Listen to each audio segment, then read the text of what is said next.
இந்த பூமியிலும் வல்லமையான ஒரு நாமம் உண்டு. வானத்திலும் இந்த பூமியிலும் வல்லமையான ஒரு நாமம் உண்டு. மனுஷருக்குள்ளே வல்லமையான வேறொரு நாமம் இல்லை. மனுஷருக்குள்ளே வல்லமையான வேறொரு நாமம் இல்லை. அவர் நாமம் இயேசு கிறிஸ்து. அவர் நாமம் இயேசு கிறிஸ்து. அவர் நாமம் இயேசு கிறிஸ்து. அவர் நாமம் இயேசு கிறிஸ்து. அவர் நாமத்தில் மன்னிப்பு உண்டு.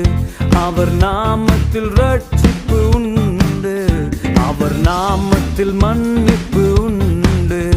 அவர் நாமத்தில் ரட்சிப்பு உண்டு. நாம் ரட்சிக்கப்படுவதற்கென்ன